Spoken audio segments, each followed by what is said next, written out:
बिस्मिल्लाहिर्रहमानिर्रहीम, अस्सलाम वालेकुम। दावत नूर में कहती हूँ आपको एक बार फिर से खुशामदीद जी। आज की वीडियो में जो तमाम डिस्कशन हमारी होगी वो है मिस कैरेज को लेकर, यानी प्री अबॉर्शन को, कि ये क्यों होता है, इसकी वजूहात क्या है, या इसको जानने के बाद, इस चीज़ को डिटेक्ट करने के बाद क्या इसको रोका जा सकता है। तो मेरे साथ रहिए लास्ट तक, और आपसे रिक्वेस्ट करूँगी कि अगर आप चैनल पर नए हैं तो काइंडली चैनल को सब्सक्राइब कर लीजिए और पास वाले बेल नोटिफिकेशन पर ज़रूर प्रेस कीजिए और वीडियो को दे दीजिए अभी से एक अच्छा सा लाइक, क्योंकि इसके अंदर आपको बहुत ही ज़बरदस्त इन्फॉर्मेशन मिलने वाली है। हमल के पहले 5 महीनों में अगर आपके कमर के निचले हिस्से में दर्द हो रहा है, ब्लीडिंग भी साथ में स्टार्ट हो गई है, मतली या उल्टी जो कि प्रेगनेंसी का सबसे बड़ा सिम्टम है वो आना ख़त्म हो गई है, आपको दिल ख़राब नहीं हो रहा, तो खुदा ना खास्ता ये तमाम बातें मिस कैरेज या अबॉर्शन की अलामत हो सकती है। ये तमाम सिम्टम उसी तरफ ही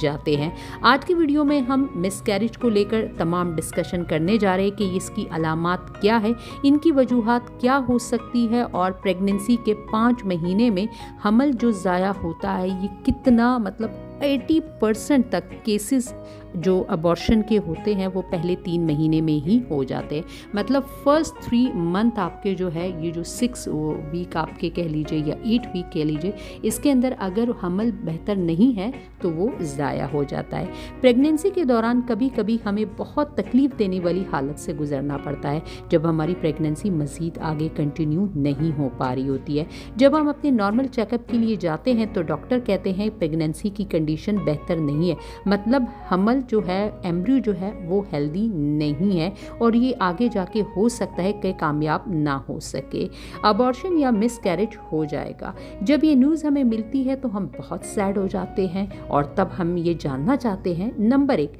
कि ऐसा क्यों हुआ, नंबर 2 अगर ऐसा हुआ है तो क्या इसे रोका जा सकता है, मतलब हमारी डॉक्टर्स की कोई कोताही तो नहीं, या हमारी वजह से कोई ऐसी मिस्टेक तो नहीं हो गई कि ऐसा हुआ है, नंबर 3 दोबारा ऐसा ना हो इसके लिए हम क्या करें। तो मतलब प्रेगनेंसी की केयर किस तरह हम अपनी कर सकते हैं। सबसे पहले तो हमें ये समझना चाहिए कि मिसकैरेज क्यों हो रहा है। सबसे कॉमन वजह तो यही होती है कि हमल बेहतर नहीं होता, मतलब जो एम्ब्रियो फ्यूजन के ज़रिए प्रिपेयर हुआ है वो हेल्दी नहीं है। एक हेल्दी प्रेगनेंसी नहीं होती, इसलिए नेचर उसे आगे बढ़ने नहीं देती। मेरी बात को आप गौर से सुनिएगा, जब भी कोई प्रेगनेंसी हेल्दी नहीं होती, नेचर का ये कानून है कि वो खुद ही खुद उसे अबॉर्ट करना स्टार्ट कर देती। मतलब ये चीज़ अपनी हेल्दी कंडीशन में नहीं है, जिस्म अब इसे एक्सेप्ट नहीं करेगा और इसे ख़त्म कर देना वो चाहता है, मतलब अपने आप से निकालना चाहता है। ये तमाम मसाइल ज़्यादातर जेनेटिक होते हैं, नेचर खुद उसे आगे बढ़ने नहीं देती है। इन केसेस में हो सकता है कि परफेक्ट स्पर्म या एग यूनाइट सही तरीके से ना हुआ हो और एक प्रॉपर एम्ब्रियो ना बना हो। ये एक कुदरती अमल है। जब 100 प्रेगनेंसी होती है तो इनमें से 15 ज़ाया हो जाती। ये सब नेचर कंट्रोल करती है। मतलब जितनी भी प्रेगनेंसी दुनिया में होती है तमाम की तमाम सक्सेसफुल नहीं होती। 100 में से 15 प्रेगनेंसीज को ज़ाया, मतलब वो ख़त्म हो जाती हैं 2 से 3 महीने के अंदर, वो खुद ही अपने आप को अबॉर्ट कर लेती है। इस तरीके से प्रेगनेंसी आगे बढ़ नहीं पाती और हमल ज़ाया हो जाता है। हमल ज़ाया होता ही है तो एक हेल्दी एम्ब्रियो ना होने की वजह से। इसके अलावा ये वजह हो सकती है कि हमारे जिस्म में किसी भी किस्म की कोई भी मुख्तलिफ विटामिन की कमी हो सकती, हार्मोन की कमी है, या उनका लेवल सही नहीं है, हमारा इम्यून सिस्टम उसे सही तौर पे एक्सेप्ट नहीं कर पा रहा। मेरी इससे पहले कई वीडियोस आपके साथ डिस्कस हो चुकी है जिसके अंदर मैंने आपको विटामिन ई के बेनिफिट, फॉलिक एसिड के बेनिफिट बताए कि जब भी हम प्रेगनेंसी प्लान करना शुरू करते हैं तो हम अपने डॉक्टर से ज़रूर कंसर्न करें और हम ऐसी मेडिकेशन लेना स्टार्ट कर दें कि जिससे हमारा जिस्म हेल्दी कंडीशन में आए, ताकि जब एम्ब्रियो बने तो उसको किसी भी किस्म की एसेंशियल मिनरल्स, विटामिन की कमी ना हो, ताकि कोई भी एबनॉर्मलिटी ना पैदा हो सके। अब सवाल ये पैदा होता है कि जब ये होता है तो क्या इसे रोका जा सकता है। आप इस एक बात को समझ ले कि अगर हमल हेल्दी नहीं होगा, मतलब एम्ब्रियो हेल्दी नहीं होगा, तो हर सूरत आगे नहीं वो बढ़ सकेगा। अगर वो बेहतर नहीं है तो आप कुछ भी कर ले, वो ज़ाया ही होगा। तो इससे ये बात समझ में आती है कि अगर कोई माइनर प्रॉब्लम है तो इसे ठीक किया जा सकता है। साइंसी एतबार से अगर देखा जाए तो कहा जाता है तकरीबन 3 मिसकैरेजेस के बाद एक फ़ीमेल को इन्वेस्टिगेशन करनी चाहिए कि मेरे साथ ऐसा क्यों हो रहा है, क्योंकि फिर ये एक नॉर्मल चीज़ नहीं, फिर कोई ना कोई वजह उसकी मौजूद है। लेकिन अगर 1 से 2 मिसकैरेजेस किसी भी फीमेल की लाइफ में होते हैं तो ये एक नॉर्मल बात समझ जाती है, लेकिन अमूमन ऐसा होता नहीं है। लोग पहले ही मिसकैरेज के बाद बहुत ज़्यादा कंसर्न हो जाते हैं, डॉक्टर से ज़रूर पूछते हैं कि ऐसा मेरे साथ क्यों हुआ है, और वो इस फर्दर इन्वेस्टिगेशन में ज़रूर जाते हैं। हम इस बात को जानने के लिए लग जाते हैं कि ऐसा क्यों हुआ, अगली प्रेगनेंसी में ऐसा क्या मेरे साथ दोबारा होगा, या इस हालत को बेहतर करने के लिए क्या ज़रूरी है। पहले आप अपने डॉक्टर के पास जाएं, अपना कंप्लीट चेकअप डिटेल में करवाएं, ताकि पता चल सके कि आप में कोई प्रॉब्लम तो नहीं है, आपकी थैली का शेप या साइज़ में तो कोई प्रॉब्लम तो नहीं है, बच्चादानी में कोई दिक्कत तो नहीं आ रही है हमें, या हार्मोन्स वगैरह सब बराबर है, उनका लेवल ऊपर नीचे तो नहीं है, कोई डेफिशिएंसी जैसे फॉलिक एसिड्स की, विटामिन्स की, आयरन की, जो कि फीमेल के लिए प्रेगनेंसी में सबसे एसेंशियल माने जाते हैं, वो डेफिशिएंसी तो नहीं है, और कुछ चीज़ों को लेकर देखा जाता है कि आप में कोई जेनेटिकली डिसऑर्डर तो नहीं मौजूद, मतलब फीमेल मदर की बात की जा रही है। अगर आपके जिस्म में कोई बीमारी नहीं है, जैसा कि एप्ला सिंड्रोम हो गया, या कोई जेनेटिक इशू तो नहीं है, तो ये सारी चेकिंग मुकम्मल कंप्लीट चेकिंग के बाद ही डॉक्टर्स उस बात पर पहुंचते हैं, मुख्तलिफ टेस्ट करवाए जाते हैं, और जब एक बार ये डायग्नोज हो जाता है कि मिसकैरेज क्यों हुआ है, तो नेक्स्ट ये चीज़ हमारे लिए बड़ी आसान हो जाती है कि इसे कैसे रोका जाए, क्योंकि मिसकैरेजेस कई तरह के होते हैं। पहला ये कि यूट्रस का मुंह खुद खुल जाता है और ब्लीडिंग शुरू हो जाती है, और नेचुरली या स्पॉन्टेनियस तरीके से ही आपका जो मिसकैरेज है वो खुद ब खुद ही हो जाता है। ये आपके लिए नेचर का एक बहुत बड़ा एडवांटेज है कि इस तरह से ना तो आपको किसी किस्म की गोली लेनी पड़ती है, और ना ही आपको किसी किस्म के हॉस्पिटल में जाना पड़ता है, बल्कि जो एम्ब्रियो हेल्दी नहीं है, नेचर आपकी इतनी हेल्प करती है कि उसे आगे मज़ीद जाने नहीं देती है, और यहीं पर ही उसे ख़त्म कर देती है, ताकि फ़ीमेल की बॉडी एक दोबारा नए प्रोसेस के लिए जल्द से जल्द तैयार होना स्टार्ट कर देती है। इसमें हम किसी भी किस्म की कोई दवाई नहीं लेते हैं, और ना ही हॉस्पिटल में एडमिट होना हमें पड़ता है, बल्कि इसका सिर्फ नुकसान अगर है तो वो एक ही है कि ये सब कुछ होने में कुछ दिन लग जाते, कभी कभार कुछ हफ्ते लग जाते हैं, और ब्लीडिंग भी बहुत ज़्यादा हो जाती है, जिसकी वजह से कमज़ोरी हो जाती है, खून की कमी हो जाती है, और इस दौरान आपको इंतज़ार करना पड़ता है, और सब्र के साथ तकरीबन 1 महीना एक फ़ीमेल को सफाई में लग जाता है।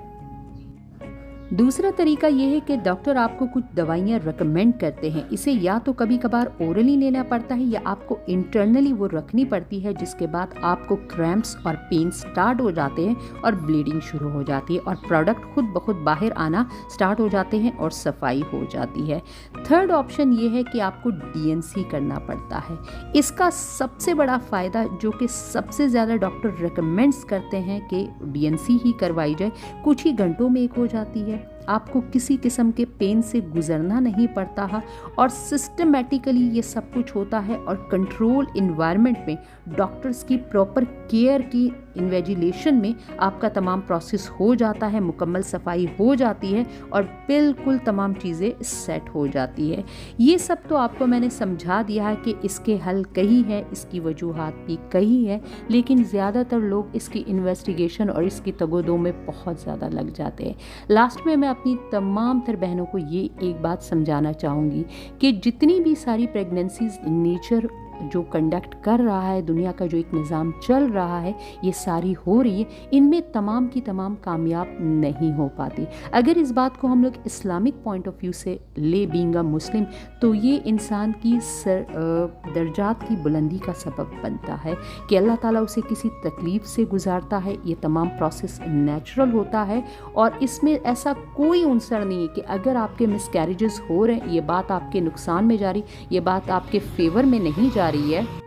बल्कि इससे ये बात अच्छी तरह से साबित हो जाती है कि एक दफ़ा आपकी बॉडी में अगर हमल ठहर गया, आपको प्रेगनेंसी अकर हुई है, चाहे वो मिसकैरेजेस की शक्ल में ही क्यों ना हुए हो, अबॉर्शन ही आपका क्यों ना हो, इससे ये बात तो साफ पता चल जाती कि आपके तमाम तर सिस्टम बिल्कुल सही है, बिल्कुल प्रॉपर है, और 100% आपके चांसेस मज़ीद आगे प्रेगनेंसी होने के का बेहतर है। इसलिए मेरी रिकमेंडेशन ये है कि अगर किसी को भी ये प्रॉब्लम आती है कि हमल के दौरान ही उनको मिसकैरेज या अबॉर्शन का कोई प्रॉब्लम हो जाता है, तो डॉक्टर की प्रॉपर इन्वेजिलेशन में DNC करवाए। उसका फ़ायदा ये होगा कि तमाम तर प्रोडक्ट एक ही वक्त में आसानी से निकल जाएंगी, कोई बहुत ज़्यादा ब्लीडिंग आपकी नहीं होगी, जिससे कोई कमज़ोरी नहीं होगी। पहले से ही अपने मल्टी वाइटामिन्स मिनरल लेना स्टार्ट कर दे अपने डॉक्टर की रिकमेंडेशन के साथ। और इस बात पर अल्लाह ताला का शुक्रगुजार हमें होना चाहिए कि वो जिस भी हाल में हमें रखे, मालिक का शुक्र है, क्योंकि इंसान के लिए जो चीज़ बेहतर होती है अल्लाह ताला वो उसे दे देता है,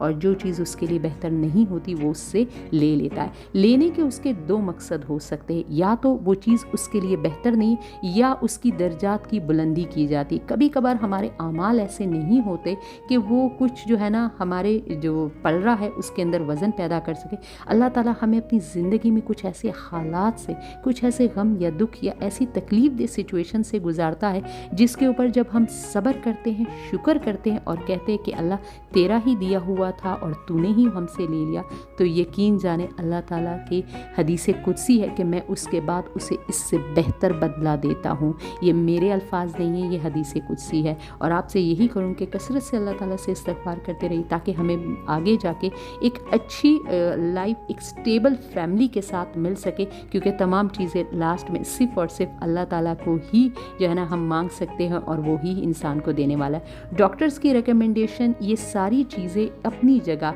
लेकिन जो भी होता है वो अल्लाह ताला की मर्ज़ी से होता है। मोस्टली जितने भी मिसकैरेजेस होते हैं अब तक उनकी सही वजह अगर मैं आपको बीइंग अ साइंस स्टूडेंट बताऊं तो नहीं मालूम हो सकी। डॉक्टर अपने अंदाजे से आपको एक बात बताते और कभी कभार आपसे कहते हैं कि ऐसा नेचुरली हो जाता है, उनके पास भी इसका एक सही जवाब किसी के पास भी नहीं मौजूद है। तो जब किसी को भी अंदर की इन तमाम तर चीज़ों के बारे में सही नहीं पता, तो हमें सिर्फ और सिर्फ अल्लाह ताला से रुजू करना चाहिए और मिसकैरेजेस के लेकर बहुत ज़्यादा स्ट्रेस नहीं लेना चाहिए, क्योंकि फ़ीमेल जितना ज़्यादा स्ट्रेस लेंगी उनका केस उतना ही ख़राब होता है। क्योंकि मेल के बनिस्बत जब फीमेल स्ट्रेस लेती है तो उनका जितना भी साइकिल है वो डिसऑर्डर उसके अंदर आना स्टार्ट हो जाते हैं, उनके पीरियड्स बिगड़ जाते हैं, हार्मोन का बैलेंस ऊपर नीचे लेवल हो जाता है, जो कि किसी भी फीमेल्स के लिए एक प्रॉपर बेहतर लाइफ बैलेंस गुजारने के लिए बहुत ज़रूरी है। तो बी पॉजिटिव रहे, अल्लाह ताला से दुआ करते रहे हैं, और कोई भी चीज़ अगर नेचुरल की तरफ से हो जाती है उसे पॉजिटिवली उसे एक्सेप्ट करें। तो होप करूँगी कि ये वीडियो आपके लिए बहुत ज़्यादा हेल्पफुल रही होगी। आपको अगर मज़ीद कोई डिस्कशन है, कोई क्यूरी है, तो ज़रूर मुझसे नीचे कमेंट बॉक्स में आप पूछ सकते हैं। हमल को लेकर बहुत ही ज़बरदस्त वीडियोस के किस तरह से नेचुरली जल्द हमल हम अपना ठहरा सकते, घरेलू रेमेडीज़ मेरी मौजूद है जिनका कोई साइड इफ़ेक्ट नहीं, आप चैनल पर उसे विजिट कर सकते हैं। फ्रेंड्स एंड फैमिली मेम्बर्स के साथ इसे ज़रूर शेयर कीजिएगा, चाहे आपको वो प्रॉब्लम मर्दाना कमज़ोरी के लिहाज से हो या फीमेल के किसी भी डिसऑर्डर को लेकर हो। तमाम चीज़ों का हल आपको मेरे चैनल पर ज़रूर इंशाल्लाह मिलेगा। तो इजाज़त चाहूँगी, फिर दोबारा किसी मज़ेदार टॉपिक के साथ आपके साथ खिदमत में हाजिर होंगी। अल्लाह हाफिज़।